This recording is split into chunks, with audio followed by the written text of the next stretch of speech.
Sebelum ceritanya dimulai, silahkan tulis di kolom komentar dari daerah mana saja teman-teman yang menonton cerita ini. Jangan lupa like dan subscribe agar channel ini bisa semakin berkembang dan bisa mempersembahkan cerita yang lebih menarik lagi.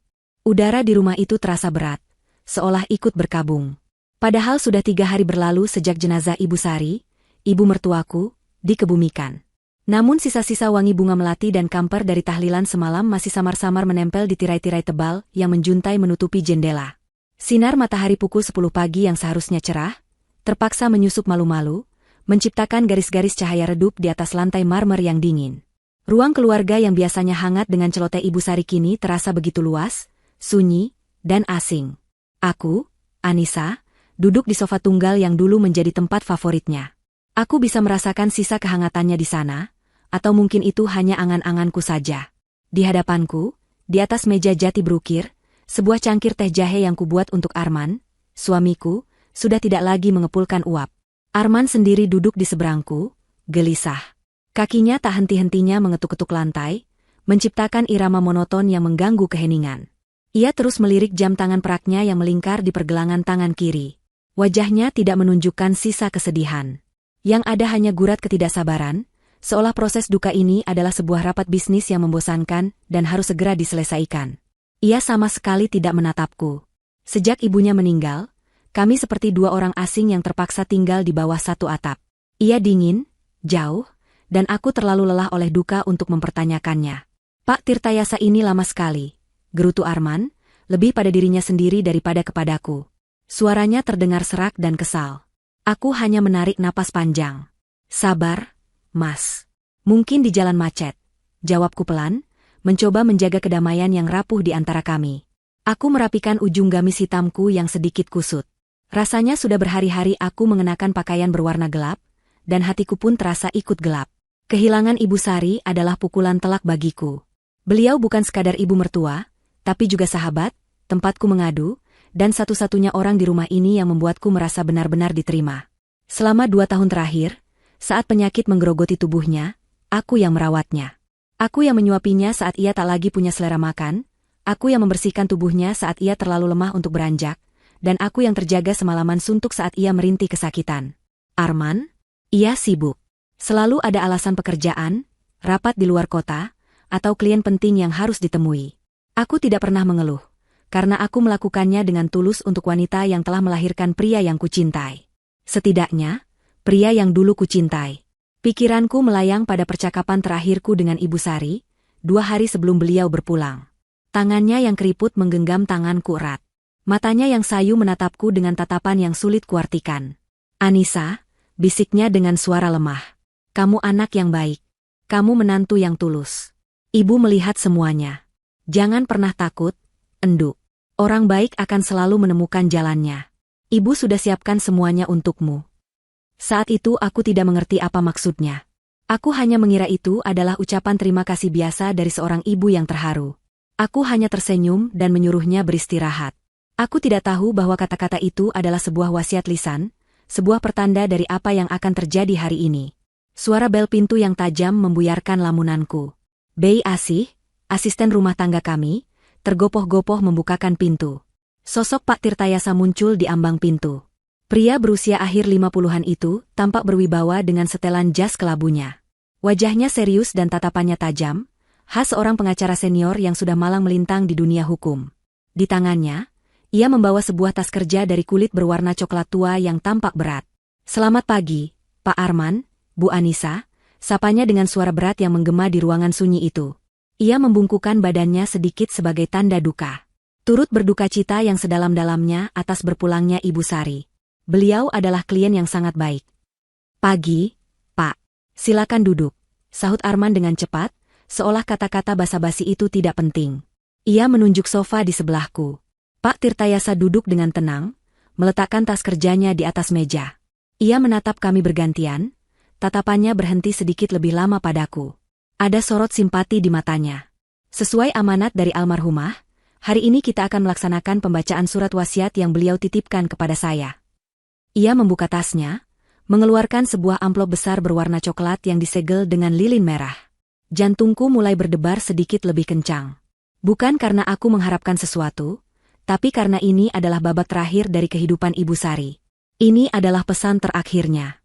Aku hanya ingin semua ini selesai, agar aku bisa benar-benar berduka dengan tenang. Di sisi lain, Arman justru mencondongkan tubuhnya ke depan.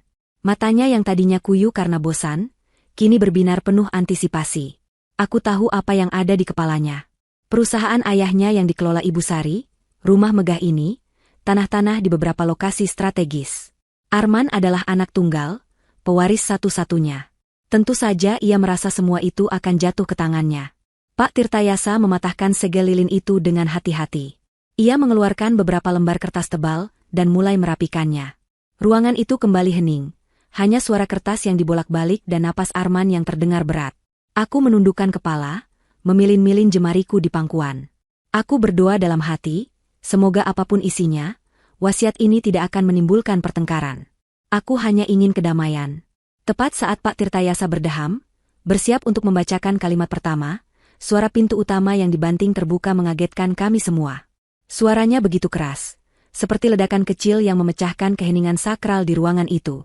Kami bertiga serentak menoleh ke arah sumber suara. Di sana, di ambang pintu yang terbuka lebar, Arman berdiri. Tapi bukan Arman suamiku yang duduk di hadapanku. Ah, aku salah. Maksudku, Arman suamiku sudah ada di sana. Tapi ia tidak sendiri. Di sampingnya berdiri seorang wanita yang tidak kukenal. Wanita itu lebih muda dariku, dengan riasan wajah yang tebal dan gaun merah ketat yang sama sekali tidak pantas untuk suasana duka. Ia menatap sekeliling dengan angkuh, seolah sedang memeriksa properti barunya. Dan yang paling membuat napasku tercekat, di gendongannya ada seorang bayi mungil yang terlelap, terbungkus selimut berwarna biru muda. Arman yang duduk di sofa menatap pemandangan itu.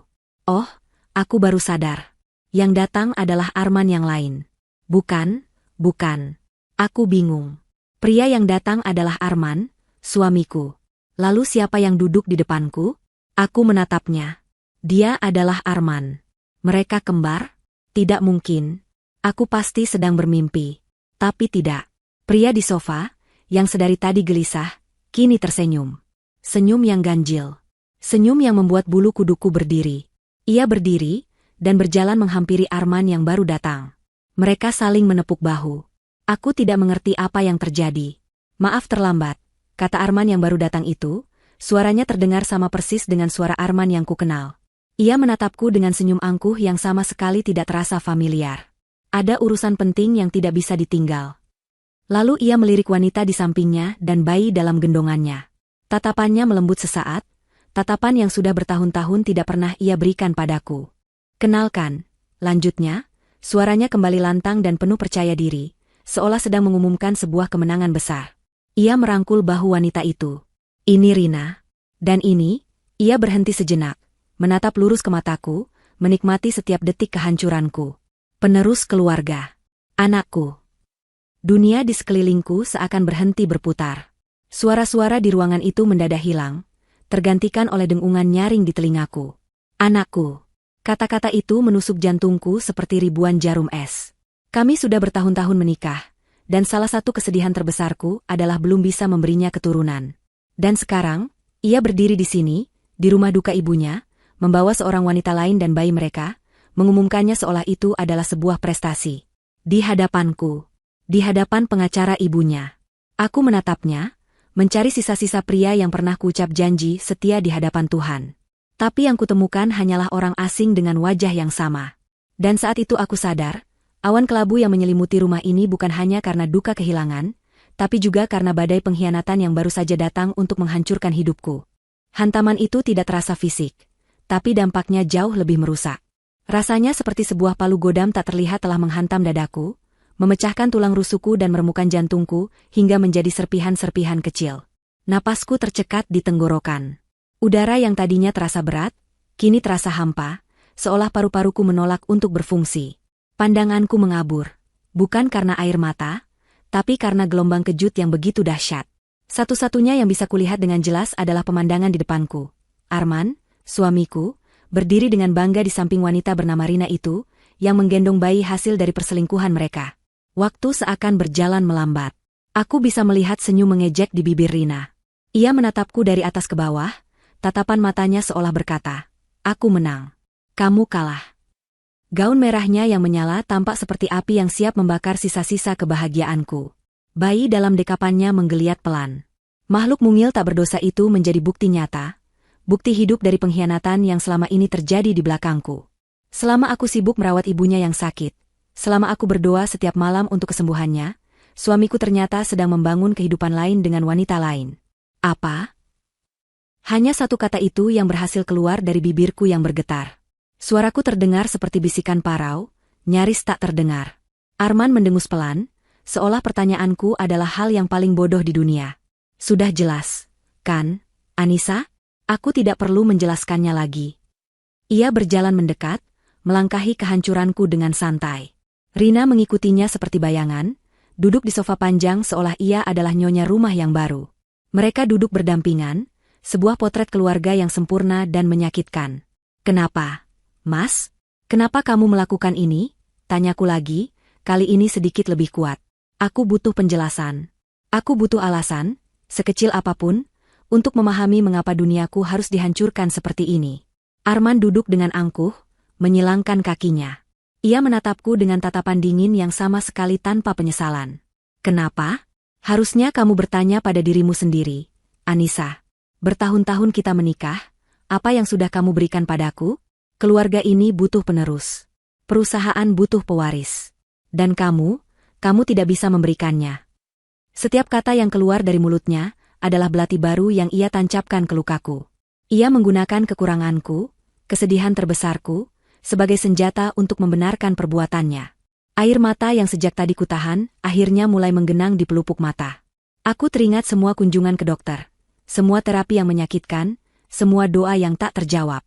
Aku melalui itu semua sendirian, karena Arman selalu berkata ia sibuk. Ternyata, ia sibuk mencari solusi dengan caranya sendiri. Jadi, selama ini, suaraku bergetar hebat. Selama aku merawat ibu, kamu? Aku tidak sanggup menyelesaikan kalimat itu. Rasanya terlalu kotor untuk diucapkan. Ibu butuh kamu saat itu. Jawabnya enteng, seolah itu adalah pembagian tugas yang adil. Dan aku butuh Rina. Aku butuh masa depan. Sudahlah, jangan dibuat drama. Lebih baik kamu tahu sekarang daripada nanti. Anggap saja ini meringankan bebanmu. Meringankan bebanku? Pria ini benar-benar sudah kehilangan akal sehatnya. Ia baru saja menjatuhkan bom atom di tengah hidupku dan berkata itu untuk meringankan bebanku. Rina, yang sedari tadi diam, akhirnya angkat bicara. Suaranya terdengar manis namun penuh racun. Sudah saatnya Mbak Anissa sadar diri, katanya sambil mengelus-elus punggung bayinya. Posisi seorang ratu itu tidak selamanya. Kalau tidak bisa memberikan pangeran, ya harus siap digantikan. Cukup. Aku tidak tahan lagi.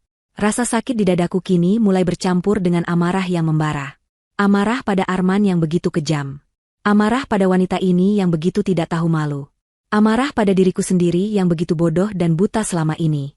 Aku mengepalkan tanganku erat-erat, kuku-kukuku menancap di telapak tangan, mencoba menyalurkan gejolak emosi yang mengancam akan meledak.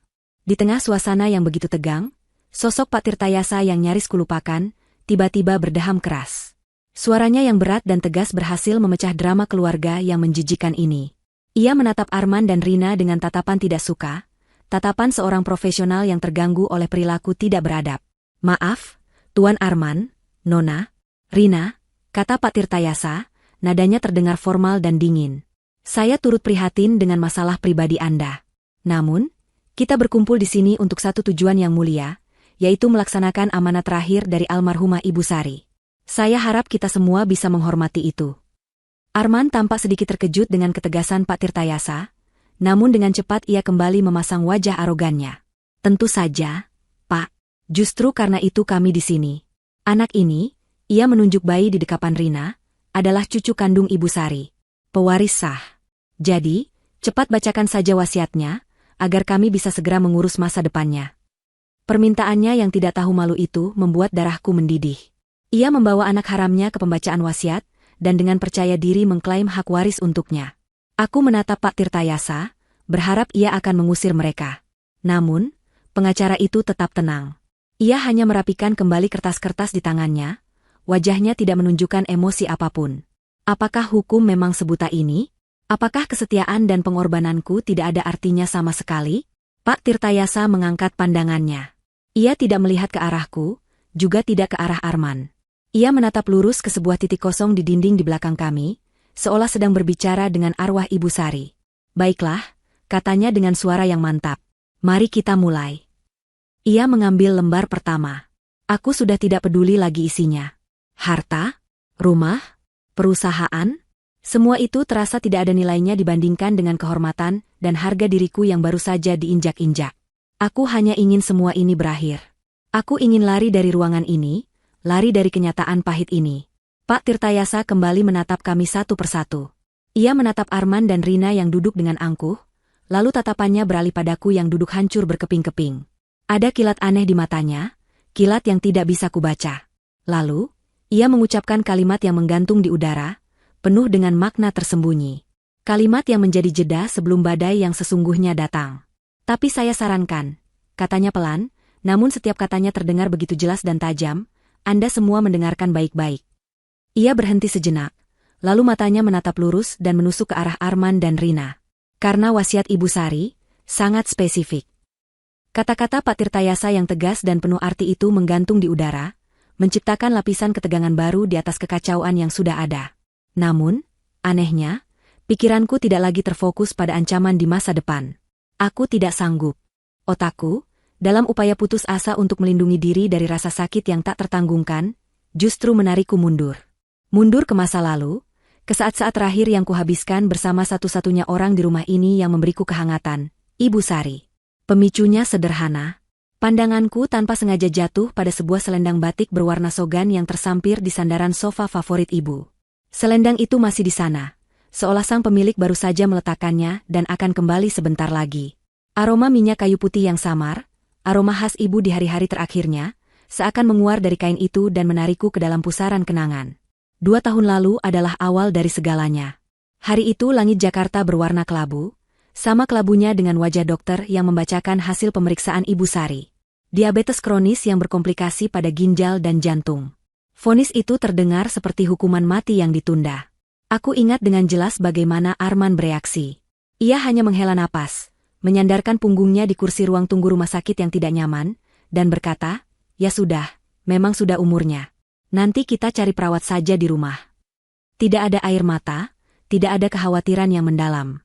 Hanya sebuah respons praktis, seolah ibunya adalah aset yang mulai menurun fungsinya dan membutuhkan manajemen baru. Sementara aku merasakan hatiku mencelos. Aku melihat Ibu Sari yang duduk di sampingku, berusaha tegar, namun aku bisa melihat ketakutan di matanya yang mulai meredup. Saat itu juga, aku memutuskan. Aku tidak akan membiarkannya menghadapi ini sendirian. Aku menolak usul Arman untuk menyewa perawat. Aku yang akan merawat ibu, Mas, kataku tegas. Arman hanya mengangkat bahu. Terserah kamu saja. Asal jangan merepotkanku. Maka dimulailah hari-hariku yang baru. Jadwal hidupku kini berputar mengelilingi Ibu Sari. Pagi-pagi sekali, sebelum matahari terbit, aku sudah berada di dapur, membuat bubur sumsum tanpa gula atau tim ikan gabus yang hambar namun baik untuk ginjalnya. Aku belajar tentang diet rendah garam, tentang cara mengukur kadar gula darah, tentang tanda-tanda vital yang harus kuperhatikan. Kamar Ibu Sari menjadi pusat duniaku. Aku mengganti spraynya setiap hari, memastikan sirkulasi udara berjalan baik, dan memutar lagu-lagu keroncong kesukaannya untuk menemaninya. Aku membantunya berjalan perlahan ke teras belakang untuk menghirup udara pagi, menopang tubuhnya yang semakin rapuh dengan lenganku. Arman, sementara itu, semakin tenggelam dalam dunianya sendiri. Pekerjaan menjadi kata saktinya. Aku ada rapat penting, tidak bisa diganggu. Aku harus keluar kota menemui klien. Proyek ini menyita seluruh waktuku. Awalnya aku percaya. Aku bahkan merasa kasihan padanya, berpikir ia bekerja begitu keras untuk kami. Aku sering menyiapkan air hangat untuknya mandi saat ia pulang larut malam, memijat bahunya yang kaku, dan tidak pernah mengeluh saat ia langsung tertidur tanpa sepatah kata pun. Betapa bodohnya aku. Ternyata, rapat pentingnya bernama Rina. Klien luar kotanya adalah wanita itu. Dan, proyeknya adalah membangun sebuah keluarga baru di belakangku. Di tengah kesibukanku merawat ibu dan kesepianku karena diabaikan Arman, hubunganku dengan Ibu Sari justru semakin dalam. Dalam kelemahannya, beliau memiliki kejernihan pikiran yang luar biasa. Ia melihat segalanya. Ia melihat ketidakhadiran putranya, dan ia melihat ketulusan menantunya. Seringkali saat aku menyuapinya, Ia akan berhenti mengunyah, menatapku lekat-lekat, lalu berkata, "Kamu lelah ya, enduk." Aku hanya akan tersenyum dan menggeleng. "Tidak, Bu. Anissa senang bisa menemani ibu." Suatu sore, saat hujan turun dengan derasnya, kami hanya duduk berdua di kamarnya. Aku sedang membacakan sebuah novel lama untuknya. Tiba-tiba ia menyentuh tanganku, menghentikan aktivitasku. "Anissa," panggilnya pelan. "Arman sudah lama tidak menjenguk ibu di kamar, ya?" Aku terdiam, tidak tahu harus menjawab apa. Aku tidak mau menjelek-jelekan suamiku di hadapan ibunya. "Mas Arman sibuk sekali, Bu. Banyak pekerjaan di kantor," jawabku, sebuah kebohongan putih yang sudah menjadi mantralku. Ibu Sari tersenyum tipis, senyum yang syarat akan kearifan dan kesedihan. "Ibu tahu, enduk. Ibu yang melahirkannya. Ibu tahu sifatnya. Tapi ibu tidak menyangka ia akan jadi seperti ini. Maafkan Arman, ya. Maafkan anak ibu." Air mata menggenang di sudut matanya yang keriput. Saat itu, hatiku terasa sakit. Aku meraih tangannya dan menggenggamnya erat. "Ibu jangan bicara seperti itu. Arman anak yang baik, dia hanya sedang banyak pikiran." Lagi-lagi aku berbohong, mencoba melindungi hati tua itu dari kekecewaan. "Kamu yang terlalu baik, Anissa," bisiknya. "Kamu menutupi semua kekurangannya. Kamu memikul semuanya sendirian. Ibu melihatnya. Tuhan juga melihatnya. Kesabaranmu ini ada batasnya, dan imbalannya pun pasti ada." Percakapan-percakapan seperti itulah yang menjadi penguatku. Aku tidak merasa sendirian lagi. Ada Ibu Sari yang mengerti, yang melihat pengorbananku. Puncaknya adalah seminggu sebelum beliau wafat. Kondisinya sudah sangat lemah. Napasnya satu-satu, dan ia lebih banyak tidur daripada terjaga. Malam itu, hanya kami berdua di kamar. Arman menelepon, mengatakan ia harus menginap di Bogor, karena ada masalah mendesak di proyek vilanya. Aku yang menerima telepon itu, dan hatiku sudah tidak merasakan apa-apa lagi. Sudah mati rasa. Tengah malam, Ibu Sari tiba-tiba terbangun. Ia menepuk-nepuk tanganku yang tertidur di samping ranjangnya. Aku terlonjak kaget. "Ibu butuh sesuatu?" tanyaku panik. Ia menggeleng lemah. Matanya menatapku dengan sorot yang aneh, begitu fokus dan mendesak. "Anissa," suaranya nyaris tak terdengar. "Tolong, ambilkan pulpen dan kertas di laci meja rias ibu." Aku bingung, tapi aku segera menuruti perintahnya. Aku mengambil secari kertas kosong dan sebuah pulpen dari laci yang penuh dengan pernak-pernik lamanya. Aku kembali ke sisinya. "Ada apa, Bu?" "Tolong, pegangi kertasnya," pintanya. Dengan sisa tenaga yang ia miliki, ia meraih pulpen itu dengan tangannya yang gemetar hebat. Aku harus membantunya memegang pulpen itu dengan benar. "Ibu, mau tulis sesuatu. Untuk melindungimu." Napasnya terengah-engah. Keringat dingin membasahi pelipisnya. Ia berusaha keras menuliskan beberapa kata, namun tangannya terlalu lemah. Goresannya tidak beraturan dan nyaris tak terbaca. Setelah beberapa saat, ia menyerah. Pulpen itu jatuh dari tangannya. Ia menatapku dengan putus asa. "Tidak bisa," keluhnya. Air mata frustrasi mengalir di pipinya. Tenaga ibu sudah habis. Aku segera memeluknya, mencoba menenangkannya. "Sudah, Bu, tidak apa-apa.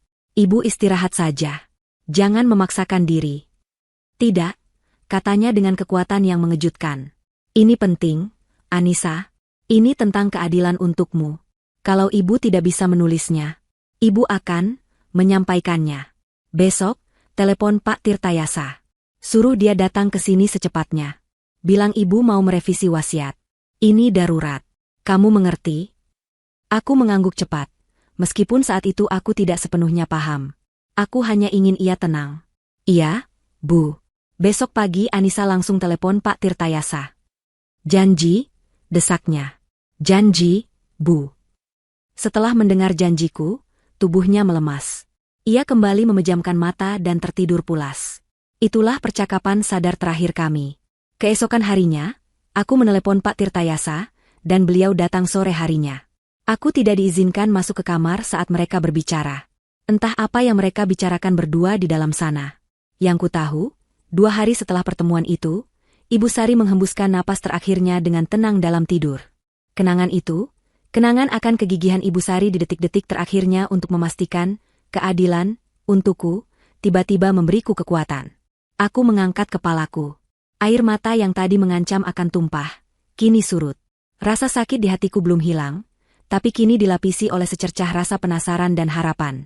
Aku menatap Pak Tirtayasa yang masih menunggu suasana tenang. Aku menatap Arman dan Rina yang tampak begitu yakin dengan kemenangan mereka.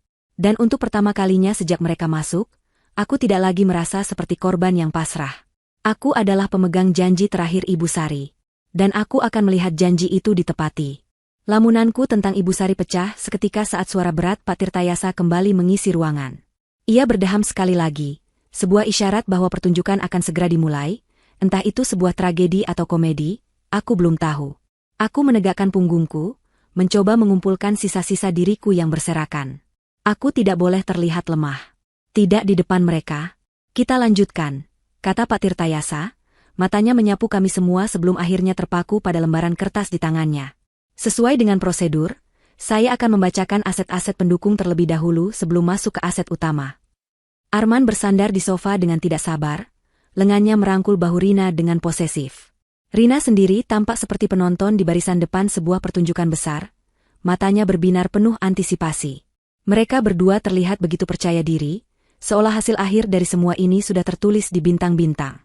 Untuk keponakan almarhumah, Saudari Ratna Wulandari, Ibu Sari mewariskan seluruh koleksi perhiasan dan bros antiknya, sebagaimana terlampir dalam daftar inventaris. Pak Tirtayasa berhenti sejenak. Aku melihat senyum tipis di bibir Arman. Tentu saja. Perhiasan itu, meskipun bernilai, hanyalah remah-remah roti dibandingkan dengan seluruh kekayaan keluarga. Ia pasti menganggap ini adalah pembuka yang wajar. Selanjutnya, lanjut Pak Tirtayasa, untuk Masjid Al-Ikhlas di lingkungan sekitar, almarhumah mewakafkan dana sebesar 500 juta rupiah untuk keperluan renovasi dan kegiatan keagamaan. Arman mengangguk-angguk kecil, ekspresinya menunjukkan kemurahan hati yang dibuat-buat. Seolah ia berkata, ya, ibuku memang dermawan. Rina bahkan berbisik sesuatu di telinganya yang membuatnya tersenyum lebih lebar. Mereka pasti sudah membayangkan betapa besar warisan yang akan mereka terima jika untuk sumbangan saja jumlahnya sebanyak itu.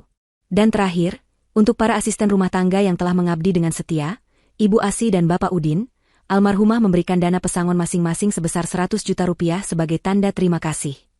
Wajah Bei Asi, yang sejak tadi berdiri cemas di sudut ruangan, langsung basah oleh air mata haru.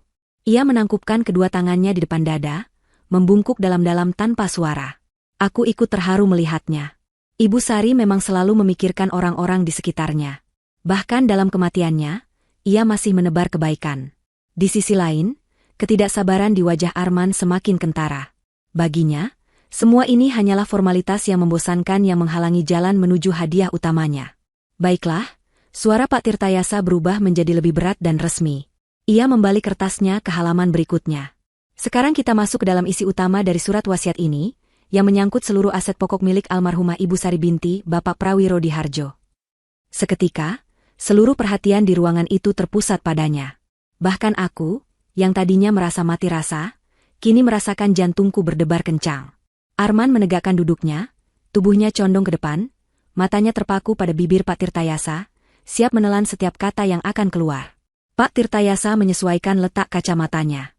Ia mulai membaca dengan nada yang datar dan jelas, menyebutkan satu persatu pilar kekayaan keluarga. Aset-aset tersebut meliputi 1. Kepemilikan saham 100% atas nama almarhumah di PT Jaya Sentosa, perusahaan keluarga yang bergerak di bidang properti. 2. Tanah dan bangunan yang kita tempati saat ini, berlokasi di Jalan Cempaka Putih nomor 7, seluas 1.500 meter persegi. 3. 2 unit ruko di kawasan bisnis Sudirman. 4. Sebidang tanah seluas 5 hektar di kawasan Puncak, Bogor. Dan 5. Seluruh portofolio investasi berupa saham, reksadana, dan deposito yang tersimpan di beberapa bank atas nama almarhumah. Setiap aset yang disebutkan membuat mata Arman semakin berbinar.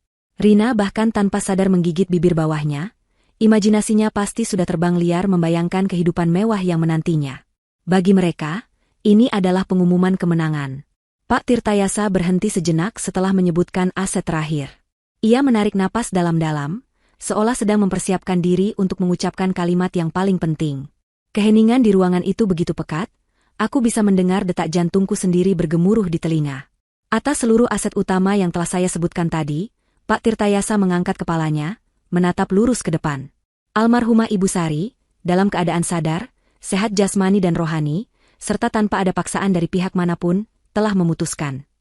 Ia kembali berhenti, membiarkan ketegangan mencapai puncaknya. Arman mengepalkan tangannya di atas pangkuan, wajahnya tegang karena antisipasi. Dengan ini, diwariskan sepenuhnya. Inilah saatnya, batinku. Inilah saat namaku bahkan tidak akan disebut, saat aku akan resmi menjadi orang asing di rumahku sendiri. Kepada menantu saya satu-satunya, Anissa binti Bapak Abdullah. Hening. Untuk beberapa detik, ruangan itu terasa vakum. Tidak ada suara, tidak ada gerakan. Kata-kata itu seakan membeku di udara. Otakku berusaha keras mencerna apa yang baru saja kudengar. Namaku. Pak Tirtayasa menyebut namaku. Tidak mungkin. Aku pasti salah dengar. Ini pasti bagian dari mimpi buruk yang sedang kualami. Aku menatap Pak Tirtayasa dengan bingung, mencari koreksi atau penjelasan. Tapi wajahnya tetap datar dan serius. Lalu, keheningan itu pecah.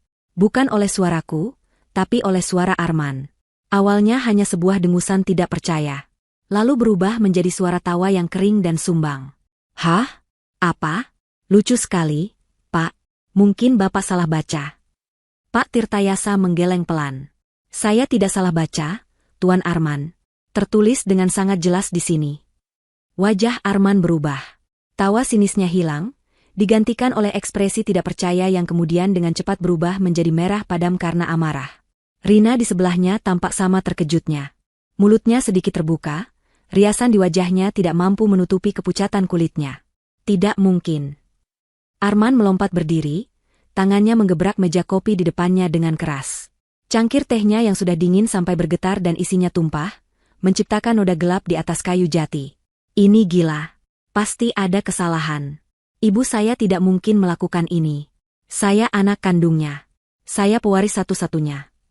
Teriakannya menggema di ruangan, penuh dengan kemarahan, kesombongan yang terluka, dan hak yang merasa dirampas.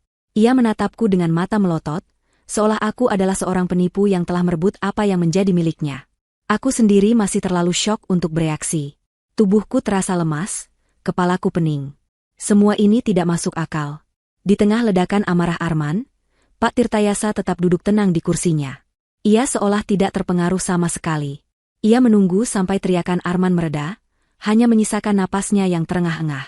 Kemudian, dengan ketenangan yang menakutkan, ia menatap Arman. Mohon tenang, Tuan Arman, katanya dengan suara yang tetap terkendali. Ia mengangkat selembar kertas dari tumpukan wasiat itu. Seperti yang saya katakan tadi. Ia berhenti sejenak, membiarkan matanya mengunci tatapan marah Arman. Ini baru permulaan. Ada syarat dan ketentuan yang berlaku. Frasa, syarat dan ketentuan yang berlaku, yang diucapkan Pak Tirtayasa terdengar seperti gema di ruangan yang kembali senyap. Itu bukan lagi sekadar istilah hukum yang kering, melainkan sebuah pedang Damocles yang tergantung tepat di atas kepala Arman. Namun, suamiku, yang egonya telah terluka parah, tampaknya menolak untuk melihat ancaman itu. Ia justru mendengus. Sebuah suara yang syarat dengan cemoohan dan ketidakpercayaan. Kemarahan di wajahnya sedikit mereda, digantikan oleh ekspresi seseorang yang merasa sedang dipermainkan dalam sebuah lelucon yang tidak lucu. Syarat, ulangnya dengan nada sinis. Ia menyapukan pandangannya ke seluruh ruangan, seolah mencari dukungan atas absurditas ini. Jangan mengada-ada, Pak Tirtayasa. Wasiat macam apa yang menggunakan syarat dan ketentuan seperti sebuah undian berhadiah? Ini pasti tidak sah. Saya yakin 100%, ibu saya berada di bawah tekanan saat menulis ini. Atau jangan-jangan, matanya kini menyorot tajam ke arahku, penuh tuduhan, ada yang mempengaruhinya. Ada yang membisikkan racun ke telinganya saat beliau sedang sakit dan tidak bisa berpikir jernih. Tuduhan itu, yang begitu keji dan tidak berdasar, seharusnya menyakitiku. Tapi anehnya, aku tidak merasakan apa-apa. Aku sudah melewati badai emosi terbesar dalam hidupku beberapa menit yang lalu. Sekarang yang tersisa hanyalah kekosongan yang dingin, yang membuatku bisa melihat segalanya dengan lebih jelas. Aku melihat seorang pria yang panik, yang terpojok, dan seperti binatang buas yang terluka, ia mulai menyerang membabi buta ke segala arah. Aku hanya balas menatapnya, tanpa ekspresi, membiarkan keheninganku menjadi jawaban yang lebih keras daripada teriakan manapun. Pak Tirtayasa sama sekali tidak terintimidasi oleh ledakan emosi Arman. Ia justru memancarkan aura ketenangan yang superior, seperti seorang guru catur yang sudah mengantisipasi 5 langkah ke depan dari lawannya yang amatir. Ia membiarkan tuduhan Arman menggantung sesaat, membiarkan racun dari kata-kata itu menguap begitu saja tanpa mengenai target. Kemudian, ia berdeham pelan. "Tuan Arman," mulainya dengan suara yang sabar, namun tegas. "Saya bisa meyakinkan Anda bahwa pada saat Ibu Sari merevisi surat wasiat ini di hadapan saya dan 2 orang saksi lainnya, beliau berada dalam kondisi compos mentis. Beliau sepenuhnya sadar, mengerti akan setiap konsekuensi dari keputusannya, dan sama sekali tidak berada di bawah tekanan maupun pengaruh dari pihak manapun. Semuanya telah didokumentasikan sesuai prosedur hukum yang berlaku." Penjelasan yang tenang dan profesional itu seolah menjadi tamparan tak terlihat bagi Arman. Ia tidak bisa membantah. Tapi ia juga menolak untuk menerima. "Saya tidak percaya," desisnya. "Sekarang bacakan syarat konyol itu. Biar kita semua lihat betapa tidak masuk akalnya wasiat ini." Ia kembali duduk dengan kasar, menyilangkan lengannya di dada. Sebuah postur defensif dari seseorang yang tahu ia akan menghadapi sesuatu yang tidak menyenangkan. Rina di sampingnya tampak cemas. Tangannya tanpa sadar meremas gaun merahnya yang mahal. Pak Tirtayasa mengangguk perlahan, seolah berkata, "Sesuai keinginan Anda." Ia mengangkat kembali lembaran wasiat itu, tatapannya kini serius dan tanpa kompromi. Ia tidak lagi menatap kami, melainkan fokus sepenuhnya pada barisan kalimat di hadapannya, membacakannya kata demi kata dengan intonasi yang jelas dan tak terbantahkan, seolah sedang membacakan sebuah dekrit kerajaan. Dalam wasiat ini, suaranya menggema, almarhumah Ibu Sari menuliskan sebuah klausul khusus yang tidak dapat diganggu-gugat, yang menjadi landasan utama dan syarat mutlak dari seluruh pembagian aset yang telah disebutkan sebelumnya. Ia berhenti, memberikan jeda yang dramatis. Jantungku yang tadinya tenang, kini mulai berdetak lagi, lebih cepat dari sebelumnya. Inilah inti dari semua ini. Inilah pesan terakhir Ibu Sari. Klausul tersebut berbunyi sebagai berikut. Saat itu, sebuah gambaran melintas di benakku dengan begitu jelas. Gambaran Ibu Sari di ranjang kematiannya, dengan napas terengah-engah dan tangan gemetar, memaksakan sisa-sisa hidupnya untuk memastikan keadilan ini tertulis. Aku bisa merasakan kehadirannya di ruangan ini, duduk di sampingku, memberiku kekuatan. Pak Tirtayasa melanjutkan, "Saya, Sari binti Prawiro Diharjo, membuat keputusan ini sebagai bentuk penghargaan tertinggi saya kepada menantu saya, Anissa binti Abdullah, yang telah merawat saya dengan cinta dan ketulusan yang bahkan melebihi anak kandung saya sendiri. Namun, penghargaan ini terikat pada sebuah syarat yang menyangkut kehormatan dan martabat keluarga." Setiap kata terasa seperti anak tangga, membawaku naik menuju puncak kebenaran yang mengejutkan. Syarat tersebut adalah, jika putra kandung saya, Arman bin Hartono, terbukti secara sah dan meyakinkan telah melakukan tindakan yang mencoreng nama baik keluarga, khususnya tindakan perselingkuhan yang mengkhianati janji suci pernikahannya dengan menantu saya, Anissa binti Abdullah. Aku menahan napas. Seluruh udara di paru-paruku seakan tersedot habis. Jadi ini maksudnya. Ini adalah perlindungan yang ibu siapkan untukku. Maka ia, Arman bin Hartono, secara otomatis dan permanen kehilangan seluruh haknya sebagai ahli waris atas aset-aset yang telah disebutkan dalam surat wasiat ini. Seluruh hak waris tersebut, tanpa terkecuali, akan dialihkan sepenuhnya kepada Anissa binti Abdullah. Setelah kalimat terakhir itu diucapkan, Pak Tirtayasa menurunkan kertas itu perlahan. Selesai. Pesan itu telah tersampaikan. Bom itu telah dijatuhkan. Aku menatap Arman. Wajahnya yang tadi merah, karena marah kini berubah menjadi pucat pasi. Matanya membelalak, napasnya naik turun dengan cepat. Ia seperti orang yang baru saja ditinju di ulu hati, seluruh udara dipaksa keluar dari paru-parunya. Ia membuka mulutnya, hendak mengatakan sesuatu, tapi tidak ada suara yang keluar. Untuk pertama kalinya, aku melihat suamiku yang angkuh itu benar-benar kehilangan kata-kata. Dan Rina. Wanita itu membeku di tempatnya. Senyum mengejek, tatapan angkuh, semua itu lenyap. Yang tersisa hanyalah kepanikan murni. Matanya melesat liar dari Arman ke Pak Tirtayasa, lalu ke arahku. Ia pasti sedang melihat masa depan impiannya. Rumah mewah, mobil, kehidupan sosialita, hancur berkeping-keping di depan matanya. Bayi yang ada di dekapannya, yang tadinya ia anggap sebagai tiket emas, kini terasa seperti beban yang berat. Aku sendiri merasakan gelombang emosi yang aneh. Bukan kebahagiaan. Belum. Lebih seperti sebuah kelegaan yang luar biasa, bercampur dengan rasa takjub yang mendalam pada kebijaksanaan dan keberanian ibu mertuaku. Beliau tidak hanya menghukum pengkhianatan, tapi beliau juga melindungi dan mengangkat derajatku. Beliau tidak menyerahkanku pada nasib, tapi memberiku kuasa atas nasibku sendiri. Di tengah kehancuranku, aku merasa dihormati, dihargai, dan dilindungi. Air mata akhirnya jatuh dari mataku, Tapi kali ini bukan air mata kesedihan, melainkan air mata haru. Keheningan yang mencekam itu akhirnya dipecahkan oleh suara tawa. Tawa yang aneh, kering, dan dipaksakan. Tawa itu datang dari Arman. Ia tertawa sambil menggeleng-gelengkan kepalanya, seolah baru saja mendengar lelucon terbaik abad ini. Tapi matanya tidak ikut tertawa. Matanya masih memancarkan kepanikan yang berusaha keras ia sembunyikan di balik topeng kesombongannya. Terbukti, katanya di sela-sela tawanya yang sumbang. Ia menatap Pak Tirtayasa, mencoba menemukan kembali keberaniannya. Pembuktian? Itu kata kuncinya, kan, Pak? Siapa yang bisa membuktikannya? Saya dan Anissa tidak punya masalah apa-apa. Wanita ini, ia menunjuk Rina dengan gerakan cepat. Dia hanya rekan bisnis yang kebetulan ikut mengantar saya. Dan bayi ini, mungkin anak saudaranya. Kebohongan yang begitu terang-terangan dan kikuk itu terdengar menyedihkan. Ia sedang menggali lubangnya sendiri semakin dalam. Ia menatapku, mencoba memberiku tatapan mengancam. Semua ini hanya tulisan di atas kertas, Pak.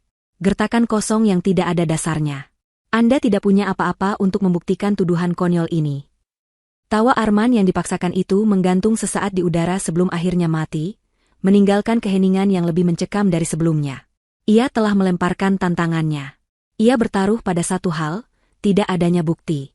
Ia yakin bahwa semua perbuatannya di belakangku begitu rapi, sehingga tidak ada yang bisa menjeratnya.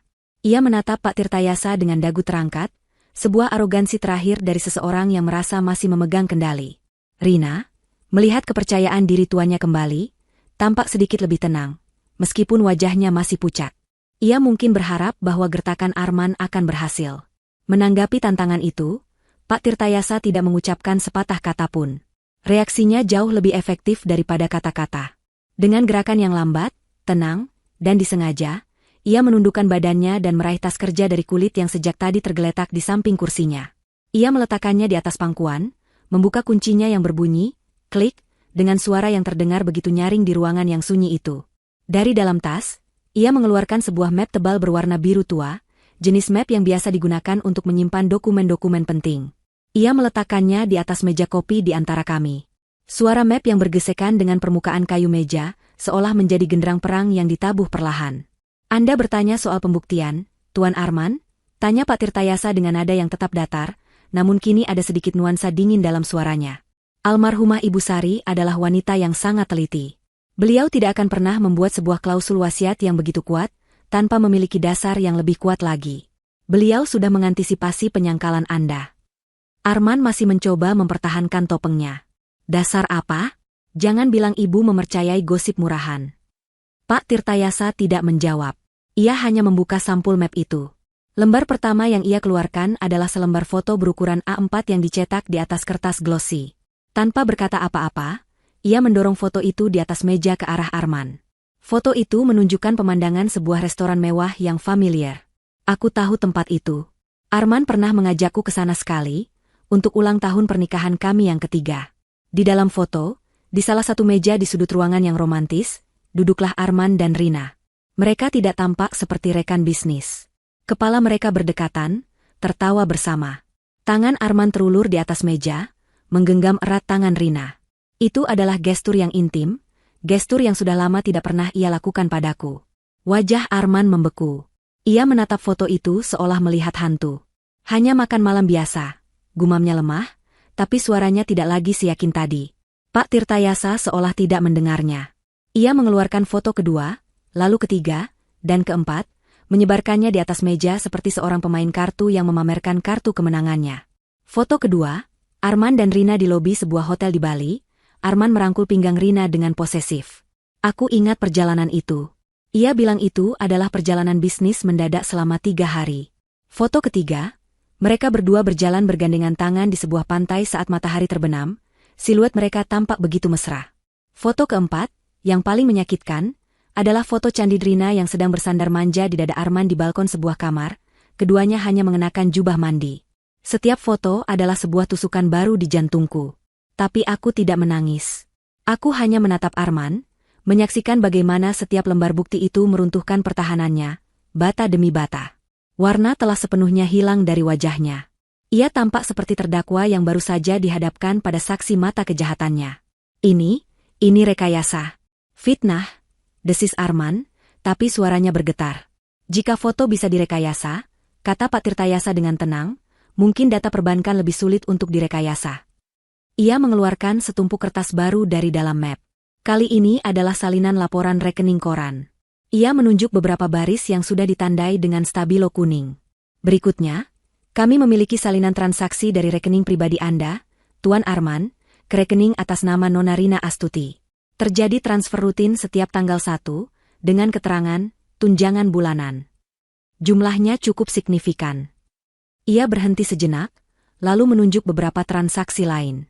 Di luar itu, ada beberapa transfer dalam jumlah besar. Satu sebesar 800 juta rupiah, yang tanggalnya bertepatan dengan tanggal pembelian sebuah unit apartemen di Kuningan atas nama Nona Rina. Satu lagi sebesar 300 juta rupiah, 2 minggu setelahnya, yang juga cocok dengan tanggal pembelian sebuah mobil sedan Eropa, juga atas nama Nona Rina. Kali ini, Rina yang terkesiap. Ia menatap kertas-kertas itu dengan ngeri. Semua jejak digitalnya, semua kemewahan yang ia nikmati, kini terpampang sebagai bukti transaksional yang dingin. Ia bukan kekasih yang dimanja, ia tampak seperti karyawan yang digaji. Wajahnya memerah karena malu dan marah. Arman menelan ludah. Keringat mulai membasahi pelipisnya. Saya hanya membantunya sebagai teman. Itu pinjaman. Pinjaman tanpa ada surat perjanjian dan tanpa ada catatan pembayaran kembali, balas Pak Tirtayasa dengan nada skeptis yang tajam. Ia tidak menunggu jawaban. Ia mengeluarkan dokumen terakhir dari tumpukan pertama. Dokumen ini yang paling membuatku sesak napas. Dan mungkin ini juga bagian dari bantuan pertemanan Anda, lanjut Pak Tirtayasa. Ia meletakkan selembar kertas di atas semua bukti lainnya. Itu adalah salinan akta kelahiran bayi yang digendong Rina. Di sana, di kolom nama ayah, tertulis dengan jelas dan resmi, Arman bin Hartono. Selesai. Ini adalah bukti yang tak terbantahkan. Sebuah pengakuan hukum yang ia tanda tangani sendiri. Arman menatap akta kelahiran itu, lalu menatap bayinya, lalu kembali menatap akta itu. Ia terpojok. Tidak ada lagi jalan untuk berkelit. Tidak ada lagi kebohongan yang bisa ia ciptakan. Ruangan itu senyap, hanya terdengar suara napasnya yang berat dan terengah-engah. Aku menatapnya. Pria yang selama ini begitu berkuasa, begitu angkuh, yang dengan kejamnya menghancurkan hatiku, kini tampak begitu kecil dan menyedihkan. Ia seperti seekor tikus yang terperangkap dalam jebakan baja yang dirancang dengan sempurna. Jebakan yang dipasang oleh ibunya sendiri. Tepat saat aku berpikir semua ini sudah berakhir, saat Arman tampaknya akan menyerah, Pak Tirtayasa mengangkat tangannya. Tunggu sebentar, katanya. Masih ada satu lagi. Arman dan Rina, yang sudah tampak hancur, menatapnya dengan putus asa. Apalagi yang lebih buruk dari ini? Pak Tirtayasa meraih ke dalam tasnya sekali lagi, dan kali ini, ia mengeluarkan sebuah benda kecil berwarna hitam. Sebuah flash disk.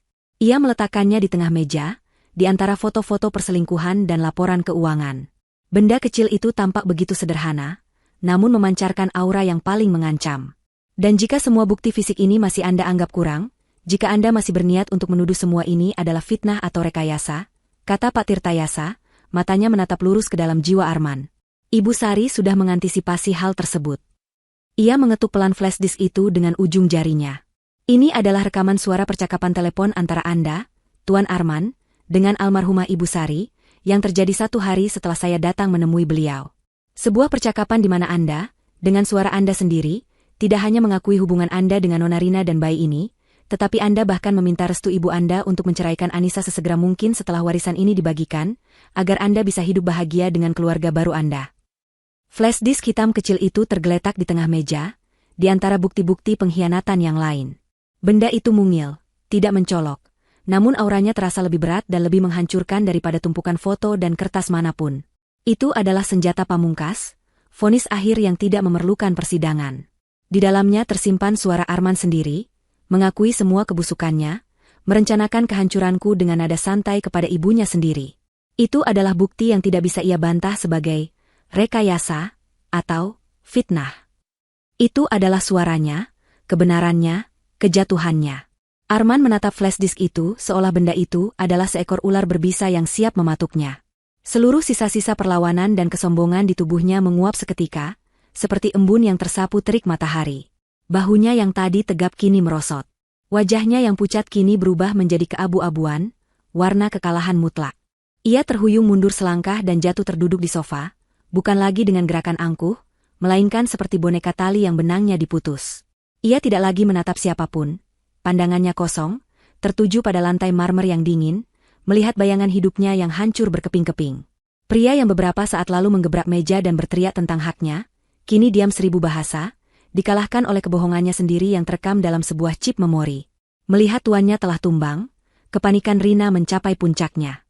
Topeng wanita simpanan yang anggun dan tenang luntur total, menampakkan wajah aslinya yang penuh ketakutan dan keserakahan. Ia sadar dalam sekejap bahwa kapal yang ia tumpangi telah menabrak gunung es, dan sedang tenggelam dengan cepat.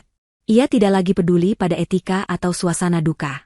Ia mengguncang-guncang lengan Arman dengan kasar, suaranya yang tadi dibuat manis kini berubah menjadi pekikan tajam yang melengking. "Arman, kamu bilang apa? Katakan sesuatu," bentaknya. Bayi di dekapannya mulai terganggu dan merengek pelan. "Kamu bilang semuanya sudah aman. Kamu bilang ibumu akan menyerahkan semuanya padamu. Kamu bilang aku dan anak ini akan hidup enak. Pembohong. Kamu pembohong." Caci makinya tidak mendapat respons. Arman tetap diam, terlalu hancur untuk sekadar menanggapi. Melihat tidak ada harapan, Rina beralih dari menyalahkan menjadi memohon. Ia menatap Pak Tirtayasa dengan mata yang mulai berkaca-kaca, sebuah tangisan palsu yang dirancang untuk menimbulkan simpati. "Pak, pasti ada jalan lain, kan? Anak ini kan cucu kandungnya. Apa dia tidak punya hak sama sekali? Ini tidak adil," rengeknya. Pak Tirtayasa menatapnya dengan dingin, sama sekali tidak terpengaruh oleh sandiwaranya. "Nona Rina, wasiat almarhumah Ibu Sari sudah sangat jelas. Seluruh hak waris Tuan Arman gugur tanpa terkecuali. Status anak Anda, secara hukum waris dalam konteks surat wasiat ini, menjadi tidak relevan." Jawaban yang lugas dan kejam itu membungkam Rina. Ia akhirnya mengerti. Semuanya sudah berakhir. Impiannya menjadi nyonya besar di rumah ini telah musnah. Ia memeluk bayinya erat-erat, bukan dengan kasih sayang, tapi lebih seperti memeluk sisa-sisa investasinya yang gagal total. Di tengah kekacauan emosional itu, Pak Tirtayasa kembali mengarahkan perhatiannya. Kali ini, kepadaku. Wajahnya yang tadi tegas dan dingin kini sedikit melembut. Ada sorot simpati yang tulus di matanya. "Bu Anissa," panggilnya dengan suara yang lebih pelan. "Ada satu hal terakhir. Ini bukan bagian dari dokumen hukum, tapi sebuah pesan pribadi. Almarhumah menitipkannya pada saya, dan meminta saya untuk memberikannya langsung kepada Anda setelah semua isi wasiat terungkap." Ia merogoh bagian lain dari tas kerjanya, dan mengeluarkan sebuah amplop putih sederhana. Di bagian depannya, dengan tulisan tangan yang sedikit gemetar namun masih bisa dikenali dengan jelas sebagai tulisan tangan Ibu Sari, tertera namaku, "Untuk Anisaku, menantu kesayanganku." Pak Tirtayasa berdiri dan menyerahkan amplop itu kepadaku. Tanganku bergetar hebat saat menerimanya. Amplop ini terasa hangat di tanganku, seolah masih menyimpan sisa kehangatan dari tangan Ibu Sari. Aku menatap tulisan itu, dan hatiku terasa sesak. Ini adalah surat dari alam baka, pesan terakhir dari seorang ibu untukku. "Almarhumah berpesan agar Anda membacanya sekarang. Di sini," kata Pak Tirtayasa pelan. Aku mengangguk. Dengan jari-jari yang gemetar, aku membuka segel amplop itu dengan hati-hati. Aku mengeluarkan selembar kertas surat berwarna krem, dan mulai membacanya. Awalnya aku berniat membacanya dalam hati. Namun entah kenapa, sebuah dorongan kuat muncul dari dalam diriku untuk membacakannya dengan lantang. Aku ingin Arman dan wanita itu mendengar setiap kata terakhir dari ibu yang telah mereka kecewakan. Aku menarik napas dalam-dalam, mencoba menenangkan suaraku yang tercekat. "Anisaku, menantu kesayanganku," aku mulai membaca, suaraku sedikit bergetar. "Jika kamu membaca surat ini, itu artinya ibu sudah tidak ada lagi di sampingmu. Itu juga artinya, semua kebenaran yang menyakitkan telah terungkap. Maafkan ibu, Enduk. Maafkan ibu karena harus membuka luka di hatimu dengan cara seperti ini." Aku berhenti sejenak, menelan ludah yang terasa pahit. Aku melirik Arman. Ia mengangkat kepalanya sedikit, mendengarkan. "Ibu tahu kamu pasti sangat terluka sekarang. Hatimu hancur. Ibu melihat semuanya dari ranjang sakit ibu. Ibu melihat kesetiaanmu yang tanpa batas, kesabaranmu yang seluas samudra. Ibu melihat bagaimana kamu merawat ibu dengan tanganmu sendiri, menyuapi ibu saat ibu tak berselera, menyanyikan lagu-lagu pelan agar ibu bisa tidur nyenyak. Di saat yang sama, ibu juga melihat bagaimana putra kandung ibu, Arman, melupakan ibunya dan melupakanmu. Ibu mendengar setiap teleponnya yang penuh bisik-bisik, melihat setiap kebohongannya saat ia pamit untuk bekerja. Suaraku mulai menguat, getarannya hilang, digantikan oleh emosi yang lain. Maafkan ibu, Anissa. Mungkin ibu gagal mendidiknya. Ibu memberinya segalanya secara materi, tapi ibu lupa mengajarkannya cara menghargai sebuah berlian yang sudah ada di dalam genggamannya. Dia lebih memilih mengejar kerikil berkilau di jalanan. Ibu tidak marah padanya, enduk. Ibu hanya merasa sedih dan kecewa. Hati seorang ibu hancur melihat anaknya menghancurkan kebahagiaannya sendiri dengan kebodohannya. Aku bisa merasakan tatapan tajam Rina padaku, tapi aku tidak peduli. Aku terus membaca. Karena itulah, ibu melakukan apa yang harus ibu lakukan. Wasiat yang tadi kamu dengar bukanlah sebuah hukuman, Anissa. Anggaplah itu sebagai pelukan terakhir dari ibu untukmu. Itu adalah cara ibu untuk melindungimu, untuk memastikan bahwa semua pengorbananmu tidak sia-sia. Ibu tidak akan membiarkanmu pergi dari rumah ini dengan tangan hampa dan hati yang hancur. Tidak. Kamu adalah putri ibu, dan seorang putri berhak mendapatkan istananya. Air mataku mulai menetes, membasahi kertas di tanganku. Tapi aku terus membaca, karena aku tahu bagian terpenting akan datang. Oleh karena itu, Anissa, putriku, suaraku kini menjadi begitu tegas dan jelas, seolah aku sedang menyalurkan kekuatan Ibu Sari sendiri. Rumah yang kalian tinggali, mobil yang dia pakai, semua fasilitas yang dia nikmati, kini adalah milikmu. Ibu memberimu kuasa penuh. Aku mengangkat kepalaku, menatap lurus ke arah Arman yang kini menatapku dengan tatapan tak percaya. Anggaplah ini restu ibu untukmu memulai hidup baru yang bahagia, tanpa parasit yang menggerogoti hidupmu. Lakukan apa yang harus kamu lakukan. Aku menyelesaikan kalimat terakhir. Surat itu selesai kubaca. Kertas itu terasa berat di tanganku, bukan karena bebannya, tapi karena kekuatan yang terkandung di dalamnya. Itu bukan sekadar surat. Itu adalah sebuah mandat. Sebuah surat pembebasan. Sebuah restu untuk mengambil kembali hidupku. Aku melipat kertas itu perlahan, dengan tangan yang kini tidak lagi bergetar. Di dalam diriku, sesuatu telah berubah. Rasa sakit itu masih ada, tapi kini ia terbungkus dalam baja kekuatan dan keadilan. Aku tidak lagi merasa menjadi korban. Aku adalah pewaris. Bukan hanya harta, tapi juga kehendak kuat seorang wanita luar biasa. Keheningan yang menyusul setelah aku selesai membaca surat itu berbeda dari keheningan-keheningan sebelumnya. Ini bukan keheningan yang tegang karena antisipasi, atau keheningan yang canggung karena syok. Ini adalah keheningan yang berat, yang padat, di mana setiap orang di ruangan itu memahami bahwa sebuah babak baru telah dimulai. Kekuasaan telah berpindah tangan. Surat dari Ibu Sari bukan hanya untaian kata-kata sentimental, itu adalah penyerahan tongkat komando. Semua mata tertuju padaku, menunggu reaksiku, menunggu langkahku selanjutnya. Arman menatapku dengan campuran antara ketakutan dan sisa-sisa harapan yang menyedihkan, mungkin berharap aku akan berbelas kasihan. Rina menatapku dengan kebencian yang tak terselubung, melihatku sebagai perusak mimpinya. Pak Tirtayasa menatapku dengan sorot mata yang profesional namun penuh dukungan. Dan aku hanya berdiri di sana sejenak, membiarkan setiap kata dari surat Ibu Sari meresap ke dalam tulang sumsumku. Lakukan apa yang harus kamu lakukan. Mandat itu bergema di kepalaku. Kekuatan yang diberikannya terasa nyata, mengalir melalui pembuluh darahku, meluruskan tulang punggungku yang selama ini bungkuk karena menanggung beban kesabaran. Lalu, sesuatu yang tak terduga terjadi. Sebuah suara keluar dari bibirku. Awalnya hanya sebuah getaran kecil, seperti tawa yang ditahan. Lalu getaran itu tumbuh menjadi sebuah kekahan pelan. Dan sebelum aku bisa menghentikannya, kekahan itu meledak menjadi tawa yang lepas dan penuh. Aku tertawa. Di tengah ruang duka, di hadapan suamiku yang berkhianat dan selingkuhannya, di depan tumpukan bukti kehancuran rumah tanggaku, aku justru tertawa terbahak-bahak. Tawaku bukanlah tawa histeris orang gila. Bukan juga tawa sinis penuh kebencian. Ini adalah tawa pembebasan. Tawa katarsis. Tawa seorang tahanan yang baru saja mendengar bahwa gerbang penjaranya terbuka lebar, dan ia bebas untuk pergi. Setiap gelak tawa yang keluar dari mulutku seolah mengusir bertahun-tahun rasa sakit yang terpendam, semua malam-malam sepi yang kuhabiskan sendirian, semua air mata yang kutelan diam-diam, semua harapan naif yang kupegang erat-erat. Aku menertawakan kebodohanku sendiri, karena telah begitu buta. Aku menertawakan ironi nasib yang begitu pahit sekaligus begitu adil. Aku menertawakan wajah Arman dan Rina yang kebingungan, yang menatapku seolah aku sudah kehilangan akal sehat. Mereka tidak akan pernah mengerti. Bagi mereka, dunia berputar pada uang dan kekuasaan. Mereka tidak bisa memahami bahwa tawaku adalah tawa kemenangan jiwa, bukan kemenangan materi. Saat aku tertawa, aku merasa beban seberat gunung terangkat dari pundakku. Pengkhianatan Arman memang menyakitkan, tapi surat Ibu Sari telah mengubah racun itu menjadi obat. Ia tidak hanya memberiku harta, ia memberiku sesuatu yang jauh lebih berharga. Validasi, pembenaran, dan kekuatan untuk memegang kendali. Aku bukan lagi korban yang patut dikasihani.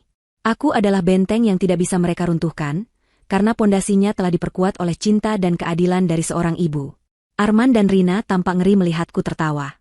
Mereka mungkin mengira aku sudah gila karena tekanan. Mereka saling pandang, seolah mencari penjelasan atas reaksiku yang di luar nalar mereka. Mungkin di kepala mereka, seharusnya aku menangis, meraung, atau pingsan. Tawa ini, tawa yang penuh kekuatan dan kelegaan, adalah sesuatu yang tidak pernah mereka perhitungkan. Tawa ini membuat mereka takut. Perlahan, tawaku mereda, menyisakan senyum tipis di bibirku. Senyum yang tidak hangat, melainkan dingin dan penuh perhitungan. Aku menyeka setitik air mata yang keluar dari sudut mataku, air mata terakhir dari Anissa yang lama. Aku melipat surat Ibu Sari dengan rapi dan memasukkannya kembali ke dalam amplop. Benda itu kini terasa seperti akta kepemilikan atas hidupku yang baru. Aku mengangkat kepalaku dan menatap sekeliling ruangan. Dinding yang sama, perabotan yang sama, tapi kini aku melihatnya dengan cara yang berbeda. Ini bukan lagi rumah Arman tempat aku menumpang tinggal. Ini adalah rumahku. Setiap ukiran di meja, setiap helai benang di karpet, setiap potret keluarga yang tergantung di dinding, semuanya kini berada di bawah kuasaku. Transformasi dalam diriku terasa begitu cepat dan total. Rasa sakit karena pengkhianatan itu masih ada, seperti bara api di dasar hatiku. Tapi kini bara itu tidak lagi membakarku dari dalam. Justru sebaliknya, bara itu menjadi sumber energi, bahan bakar untuk amarahku yang benar dan tekadku yang membaja. Aku tidak lagi merasa ragu. Aku tidak lagi merasa takut. Aku tahu persis apa yang harus kulakukan. Aku mengambil satu langkah ke depan, gerakan kecil yang terasa begitu signifikan. Surat wasiat itu kini terasa seperti sebuah perisai di dadaku, dan surat pribadi dari Ibu Sari terasa seperti sebilah pedang di tanganku. Aku menatap lurus ke mata Arman. Pria yang tadinya kulihat sebagai suamiku, pelindungku, kini kulihat apa adanya. Seorang pengecut, pembohong, dan kini, seorang tamu tak diundang di rumahku. Tawaku sudah berhenti total. Wajahku kini datar, dingin, dan tanpa emosi. Aku membiarkan keheningan mengambil alih sekali lagi, membiarkan mereka merasakan pergeseran kekuatan yang baru saja terjadi. Aku ingin mereka merasakan dengan jelas bahwa Anissa yang sabar, Anissa yang penurut, Anissa yang selalu memaafkan, telah mati beberapa menit yang lalu. Yang berdiri di hadapan mereka sekarang adalah pribadi yang sama sekali berbeda. Kemudian, dengan suara yang tenang namun mematikan, suara yang tidak lagi memiliki getaran sedikitpun, aku mengajukan sebuah pertanyaan. Pertanyaan yang sebenarnya bukanlah sebuah pertanyaan, melainkan sebuah pernyataan kuasa, sebuah proklamasi atas realitas baru mereka. Jadi, aku memulai, setiap kata kuucapkan dengan penekanan yang tajam. Semua ini, rumah ini. Aku berhenti sejenak, menyapukan pandanganku ke seluruh ruangan sebelum kembali mengunci tatapanku pada Arman. Sekarang milikku? Pertanyaanku menggantung di udara, berat dan tajam seperti bilah guillotine yang siap jatuh. Semua ini, rumah ini, sekarang milikku? Itu bukanlah sebuah pertanyaan yang mencari jawaban, melainkan sebuah penegasan fakta, sebuah deklarasi kedaulatan yang baru saja kudapatkan. Ruangan itu terasa menyusut, dan semua orang serta benda di dalamnya seolah menjadi properti di atas papan monopoli, dan aku, kini pemegang kendali permainan. Wajah Arman yang pucat pasi kini dihiasi oleh ekspresi yang paling menyedihkan yang pernah kulihat darinya. Itu adalah ekspresi seorang raja yang baru saja digulingkan dari tahtanya, kebingungan, ketakutan, dan penolakan untuk menerima kenyataan. Sisa-sisa kesombongannya yang terakhir runtuh, digantikan oleh kepanikan yang merayap di matanya. Ia mengambil langkah goyah ke arahku, tangannya terulur seolah ingin meraihku, seolah kami masih sepasang suami istri yang bisa menyelesaikan masalah dengan pelukan. Anissa, sayang, panggilnya, suaranya serak dan memelas. Panggilan, sayang, itu, yang sudah berbulan-bulan tidak pernah kudengar, kini terdengar begitu palsu dan menjijikan di telingaku. Kita bisa bicarakan ini baik-baik. Aku tahu aku salah. Aku hilaf. Ia melirik sekilas ke arah Rina dengan tatapan jijik, seolah wanita itu adalah sumber dari semua masalahnya, bukan pilihan yang ia buat sendiri. Aku janji akan meninggalkan dia, Anissa. Aku akan usir dia dan anak itu. Kita bisa lupakan semua ini. Kita bisa mulai dari awal lagi, ya? Hanya kita berdua, seperti dulu. Permohonannya yang menyedihkan itu tidak menimbulkan sedikitpun rasa iba di hatiku. Justru sebaliknya, itu menyulut api kemarahanku semakin besar. Mulai dari awal, pikiranku berteriak. Awal yang mana? Awal dari kebohongannya? Awal dari pengkhianatannya? Dia pikir cinta dan kepercayaan itu seperti saklar lampu yang bisa dimatikan dan dinyalakan sesuka hatinya. Sebelum aku sempat menjawab, Rina, yang menyadari posisinya kini berada di ujung tanduk, ikut angkat bicara. Ia mencoba taktik yang berbeda, taktik yang lebih licik, mencoba memanipulasi sisa-sisa kebaikan yang mungkin masih ada di hatiku. Ia maju selangkah, menimang-nimang bayinya yang mulai rewel, memamerkan sosok seorang ibu yang tak berdaya. Mbak Anissa, katanya dengan suara yang dibuat bergetar, air mata buaya mulai menggenang di sudut matanya. Saya tahu saya salah. Saya minta maaf. Tapi tolong, jangan begini. Kasihanilah anak ini, Mbak. Dia tidak berdosa, dia tidak tahu apa-apa. Dia juga butuh atap untuk berteduh, butuh ayahnya. Tolong jangan usir kami. Aku menatap mereka berdua bergantian. Sepasang pengkhianat yang kini mencoba memainkan peran sebagai korban. Sungguh pemandangan yang memuakan. Seluruh kesabaran yang kupupuk selama bertahun-tahun telah habis, menguap tak bersisa. Yang ada kini hanyalah baja dingin di dalam jiwaku. Aku tertawa kecil, tawa yang kering dan tanpa humor. Kalian berdua benar-benar pasangan yang serasi, kataku, suaraku terdengar asing di telingaku sendiri, dingin dan tajam. Aku menatap lurus ke mata Arman. Bicarakan baik-baik, memulai dari awal, ulangku. Setiap kata kuucapkan dengan penekanan yang menusuk. Tidak ada lagi yang perlu dibicarakan, Arman. Dan tidak akan pernah ada, awal yang baru, untuk kita. Kita, sudah mati sejak lama. Kamu yang membunuhnya, saat kamu memilih untuk berbaring di ranjang wanita lain. Kamu yang menguburnya, setiap kali kamu berbohong padaku bahwa kamu sedang bekerja. Dan kamu memakukan paku terakhir di peti matinya hari ini, saat kamu membawanya ke sini dengan bangga. Jadi jangan pernah sebut kata, kita, lagi di hadapanku. Kemudian, aku memalingkan wajahku ke arah Rina, tatapanku tak kalah dinginnya. Dan kamu, desisku. Jangan pernah berani menggunakan anak itu sebagai tameng untuk menutupi keserakahanmu. Di mana rasa kasihanmu saat kamu dengan sengaja merusak rumah tangga orang lain? Di mana nuranimu saat kamu bermesraan dengan suami orang, sementara istrinya sedang merawat ibunya yang sekarat? Kamu tidak kasihan pada anak itu. Kamu hanya kasihan pada dirimu sendiri, karena tambang emasmu ternyata palsu.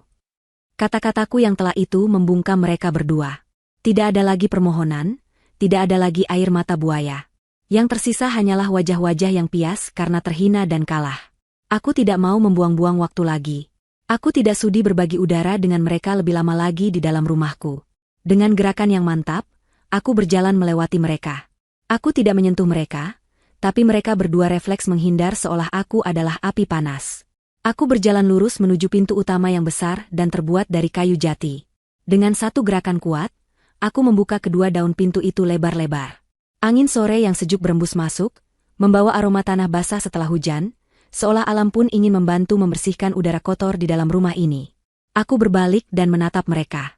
Aku menunjuk ke arah pintu yang terbuka. Sekarang, kataku dengan nada final yang tidak menerima bantahan. Pergi. Mereka masih membeku, terpaku di tempat, seolah kaki mereka terpaku di lantai. Mungkin mereka masih tidak percaya ini benar-benar terjadi. Mungkin mereka pikir aku hanya menggertak.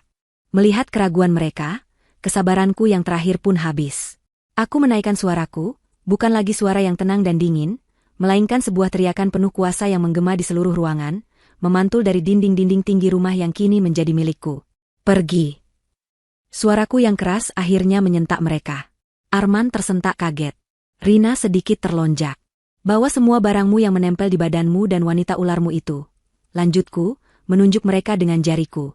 Pakaian yang kamu kenakan itu dibeli dengan uang ibuku. Jam tangan di pergelangan tanganmu itu warisan ayahmu yang kini menjadi bagian dari asetku. Lepaskan semuanya jika perlu, aku tidak peduli. Pergi dari sini dan jangan pernah kembali. Kamu butuh harta, kan? Mintalah harta padanya. Aku melirik Rina dengan jijik. Lihat saja apa yang bisa dia berikan padamu sekarang. Mereka masih berdiri di sana, ragu-ragu, terhina, tapi belum juga bergerak. Mereka seperti sampah yang menolak untuk disapu keluar. Baik, mereka butuh dorongan terakhir. Aku meraih ponselku dari saku gamis. Dengan jari yang mantap, aku membuka layarnya. Kalian pikir aku main-main? Kataku dengan suara yang kini kembali rendah dan berbahaya. Aku hitung sampai 3. Jika dalam hitungan ketiga, kalian berdua belum melangkah keluar dari pintu itu, aku tidak akan memanggil satpam. Itu terlalu merepotkan. Aku akan langsung menelepon polisi dan melaporkan kalian berdua sebagai penyusup yang mencoba melakukan perampokan di properti pribadi milikku. Mengingat ada pengacara sebagai saksi, aku yakin mereka akan datang dengan cepat. Aku menatap mereka lekat-lekat, membiarkan ancaman itu meresap. 1. Ancaman polisi akhirnya berhasil. Itu adalah pukulan terakhir yang meruntuhkan sisa-sisa harga diri mereka. Wajah Arman berubah dari pias menjadi panik. Rina, dengan mata terbelalak ngeri, langsung menarik lengan Arman dengan kasar, menyuruhnya bergerak. 2. Mereka akhirnya bergerak. Tergopoh-gopoh, tersandung kaki mereka sendiri, mereka berjalan menuju pintu keluar seperti 2 ekor anjing yang diusir. Arman bahkan tidak berani menatapku lagi. Ia hanya menundukkan kepalanya dalam-dalam, menelan rasa malu yang luar biasa. Rina berjalan di depannya, sambil berusaha menenangkan bayinya yang kini menangis kencang, seolah ikut merasakan kepanikan ibunya. Suara pintu yang terbanting menutup dan kunci yang diputar seolah menjadi penanda akhir sebuah era dalam hidupku. Di balik pintu itu, aku meninggalkan masa laluku yang penuh luka dan kebohongan. Di sini, di dalam keheningan rumah yang kini terasa begitu lapang, aku memulai lembaran baru. Aku masih bersandar di pintu, membiarkan deru adrenalin perlahan-lahan surut. Tubuhku terasa lelah karena pertarungan emosional yang baru saja kumenangkan, tapi jiwaku, untuk pertama kalinya setelah sekian lama, merasa begitu ringan dan damai. Pak Tirtayasa mendekatiku dengan langkah pelan. "Anda baik-baik saja, Bu Anissa?" tanyanya dengan nada prihatin yang tulus. Aku menegakkan tubuh, berbalik menghadapnya, dan untuk pertama kalinya hari itu, aku tersenyum.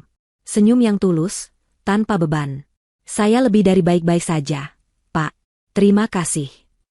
Almarhumah Ibu Sari akan sangat bangga melihat ketegasan Anda hari ini," katanya lagi sambil merapikan dokumen-dokumennya. "Semua surat-surat pengalihan aset akan segera saya urus.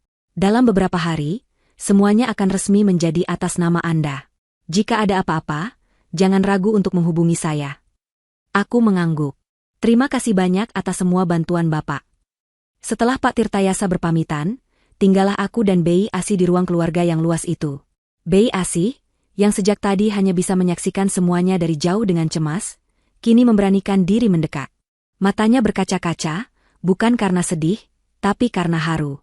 "Non Anissa," panggilnya pelan. Ia meraih tanganku dan menggenggamnya erat. "Bibi ikut senang, Non. Akhirnya keadilan datang juga untuk Non. Almarhumah ibu pasti tersenyum di atas sana." Aku membalas genggamannya. "Terima kasih, Bei. Terima kasih sudah selalu ada untuk saya dan ibu." Kehadiran Bei Asih, kesetiaannya, menjadi pengingat bahwa di tengah kebusukan, masih ada kebaikan yang tulus. Rasa penasaran yang aneh mendorongku untuk berjalan ke jendela besar yang menghadap ke jalanan di depan rumah. Aku menyingkap tirai tebal itu sedikit, mengintip keluar. Di sanalah pemandangan karma yang paling memuaskan terhampar di depan mataku. Di luar gerbang besi yang tinggi, di bawah lampu jalan yang mulai menyala redup karena hari beranjak sore, Arman dan Rina berdiri di trotoar. Mereka tidak lagi terlihat seperti pasangan yang kompak. Mereka sedang bertengkar hebat. Aku tidak bisa mendengar kata-kata mereka, tapi gerakan tubuh mereka sudah cukup menjelaskan segalanya. Rina berteriak-teriak, tangannya menunjuk-nunjuk wajah Arman dengan marah. Arman, dengan wajah lelah dan putus asa, mencoba menenangkannya, tapi Rina terus mendorongnya menjauh. Jelas sekali, Rina sedang menyalahkannya atas semua mimpi indah mereka yang kini hancur lebur. Ia pasti merasa tertipu, telah menginvestasikan waktu dan tubuhnya pada pria yang ternyata tidak memiliki apa-apa. Lalu, terjadilah puncak dari drama menyedihkan mereka. Rina, tampaknya sudah muak, melakukan hal yang tak terduga. Dengan satu gerakan kasar, ia menyodorkan bayi dalam gendongannya ke arah Arman yang tidak siap. Arman terkejut, nyaris saja tidak berhasil menangkap putranya sendiri. Sementara Arman masih linglung memegangi bayi yang menangis semakin kencang itu, Rina berbalik badan. Ia berjalan cepat ke pinggir jalan, menyetop taksi yang kebetulan lewat. Tanpa menoleh ke belakang sedikit pun, ia masuk ke dalam taksi, dan mobil itu pun melaju, membawanya pergi dari kehidupan Arman, meninggalkan pria itu sendirian bersama konsekuensi dari perbuatannya. Arman hanya bisa menatap kepergian taksi itu dengan pandangan kosong. Ia berdiri terpaku di trotoar, menggendong bayi yang terus menangis, tampak begitu bingung, begitu kalah, dan begitu sendirian. Pria yang tadi pagi masih menjadi calon pewaris tunggal sebuah kekayaan besar, kini hanyalah seorang pengangguran, seorang ayah tunggal tanpa rumah, tanpa uang, dan ditinggalkan oleh wanita yang menjadi sebab kehancurannya. Keadilan terkadang datang bukan dalam bentuk hukuman penjara, melainkan dalam bentuk kenyataan pahit yang harus ditelan bulat-bulat. Aku menarik tirai hingga tertutup. Cukup. Aku tidak perlu melihatnya lagi. Pemandangan itu tidak memberiku rasa senang yang jahat, melainkan sebuah rasa penutupan yang tegas. Bab tentang Arman dalam hidupku telah benar-benar berakhir. Aku berbalik dari jendela dan menatap ke dalam rumahku. Rumah ini terasa berbeda. Tidak ada lagi aura berat dari kesedihan atau ketegangan. Yang ada hanyalah kedamaian dan ketenangan. Aku berjalan perlahan, menyusuri setiap sudut ruangan. Jariku menyentuh permukaan meja yang mengilap, sandaran sofa yang empuk, dan bingkai-bingkai foto di dinding. Foto pernikahanku dengan Arman masih ada di sana. Tanpa ragu, aku mengambil foto itu, membukanya, mengeluarkan kertas fotonya, merobeknya menjadi dua, dan membuangnya ke tempat sampah. Langkahku membawaku ke depan sebuah potret besar yang tergantung di dinding utama. Potret almarhumah Ibu Sari. Ia tersenyum begitu anggun dalam lukisan itu, matanya seolah menatapku dengan penuh kehangatan dan kebanggaan. Aku mengulurkan tanganku dan mengelus permukaan kanvas yang dingin itu dengan lembut. "Terima kasih, Bu," bisikku pada potret itu, suaraku tulus dan penuh emosi. "Terima kasih telah memberiku kekuatan. Terima kasih telah memberiku keadilan. Anissa tidak akan menyia-nyiakan kesempatan kedua ini. Anissa akan hidup dengan baik, dengan terhormat. Untuk diriku sendiri, dan untuk Ibu." Aku menghabiskan sisa sore itu dengan berkeliling di rumah baruku. Aku membuka jendela-jendela, membiarkan udara segar memenuhi setiap ruangan, mengusir sisa-sisa energi negatif yang tertinggal. Aku naik ke lantai 2, masuk ke kamar utama yang dulu kutinggali bersama Arman. Aku akan merombak kamar ini total. Semuanya akan kuganti, menciptakan sebuah ruang baru yang mencerminkan diriku yang baru. Malam harinya, aku tidak tidur di kamar itu. Aku memilih untuk tidur di kamar tamu yang menghadap ke taman belakang. Sebelum tidur, aku berdiri di balkon, menatap langit malam yang cerah dan dihiasi bintang-bintang. Untuk pertama kalinya, aku merasa diriku utuh. Aku sendirian, tapi aku tidak merasa kesepian. Aku telah melewati badai tergelap dalam hidupku, dan kini aku berdiri di sisi lain. Lebih kuat, lebih bijaksana, dan bebas. Fajar kemenangan telah menyingsing dalam hidupku. Dan di hadapanku, terbentang sebuah masa depan yang bersih, sebuah kanvas kosong yang siap kulukis dengan warna-warni kebahagiaanku sendiri. Sebuah senyum tulus dan damai terukir di bibirku. Aku siap. Mereka melangkah melewati ambang pintu. Melewati batas antara masa laluku dan masa depanku. Aku mengikuti mereka sampai di teras, memastikan mereka benar-benar pergi. Tanpa sepatah kata pun, aku membanting kedua daun pintu itu hingga tertutup. Suara, blam, yang keras dan menggema menjadi titik terakhir dari kisah mereka di hidupku. Aku memutar kunci slot yang berat, lalu menyandarkan dahiku di kayu pintu yang dingin. Selesai. Akhirnya, semuanya benar-benar selesai.